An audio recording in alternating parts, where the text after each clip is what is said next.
Hit TV YouTube channels లో మీ వ్యాపార ప్రకటనలకు మరియు ప్రమోషనల్ ఇంటర్వ్యూస్ కోసం వెంటనే సంప్రదించండి. ఇచ్చి మరి మా చెక్కుల పంపిణీ కార్యక్రమం కానీ ఇతరత్ర అభివృద్ధి పనులు కానీ ఏ గ్రామం పోయినా మరి పంచాయతీ రోడ్డు కానీ R&B రోడ్లు కానీ అధ్వాన్న పరిస్థితి ఉన్నది. వాళ్ళు గ్రామాలలో పోతే వరి నాట్లు వేసుకుంటుండ్రు రోడ్ల మీద. ఇలా వరి నాట్లు వేసుకొని నిరసనలు తెలుపుతుండే ఇలా రైతులు కానీ మరి విద్యార్థులకు బస్సులు రాక రోడ్లు బాగలేక విద్యార్థులు కూడా పాఠశాలలకు లేకపోని పరిస్థితులు ఉన్నది. మరి రోజు అధికారుల చుట్టూ మేము హైదరాబాద్లో సెక్రటరియట్లో పంచాయతీరాజ్ సంబంధించింది R&B సంబంధించిన ఎడ్యుకేషన్ సంబంధించిన డిపార్ట్మెంట్లకు పోతే ఒక్క నయా పైసా కూడా ఈ రోజు వరకు రిలీజ్ చేయలేదు. మరి నేను ఒక ఎమ్మెల్యేగా దుబ్బాక నియోజకవర్గం నుంచి ఎమ్మెల్యే గెలిచిన తర్వాత 8 మాసాలైంది.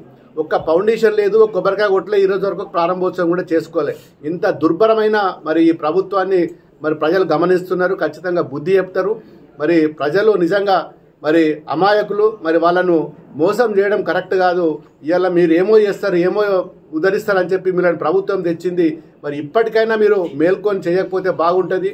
ఇక నార్లు పోసుకున్న తుకాలు పోసుకున్న కాడ మన ప్రాజెక్టులకు పోయినసారి 15 నెల రోజుల నుంచి వాగులు పోతే మన గోదావరి కానీ కృష్ణా కానీ దాదాపు 20-25 రోజుల నుంచి సముద్రంలో కలిస్తే కూడా మరి నిన్న 3-4 రోజుల నుంచి పంపింగ్ చేసారు తప్ప ఇప్పటికీ మొదలే మేల్కొని మరి అన్నారం కానీ సుందిళ్ళ కానీ మేడుగడ్డ ద్వారా పంపుల ద్వారా నీరు తెచ్చినట్టయితే ఇవాళ మా సిద్దిపేట జిల్లాకు సంబంధించిన మరి రంగనాయక్ సార్ కానీ మల్లన్న సాగర్ కానీ మరి మన కొండపోచమ్మ కానీ ఈ ప్రాజెక్ట్ ఇప్పటి వరకలా నింపినట్టయితే ఈ ప్రాంతంలో కూడా ఇంకా దాదాపు ఒక 20-25 లక్షల వరి నాట్లు వేసుకోవడానికి సౌలభ్యంగా ఉంటుండే.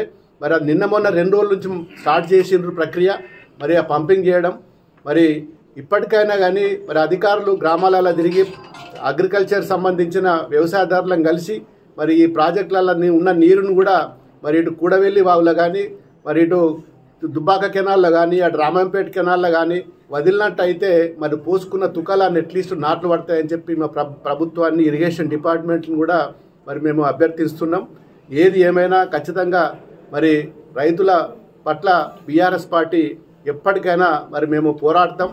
మరి ఇప్పటికైనా మేల్కొని ఇవన్నీ విషయాలలో కూడా మరి పనిచేయనట్టయితే ఖచ్చితంగా మా బీఆర్ఎస్ పార్టీ ప్రజల తరఫున మరి పోరాటం చేసి మరి మా హక్కులను కాపాడుకుంటాం. జై తెలంగాణ. హిట్ టీవీ యాప్ ని డౌన్లోడ్ చేసుకోండి. ఇందులో short news, live news, entertainment movies అన్ని అవైలబుల్ గా ఉన్నాయి. Please download hit TV app. Hit TV app ని ఫ్రీగా డౌన్లోడ్ చేసుకోండి.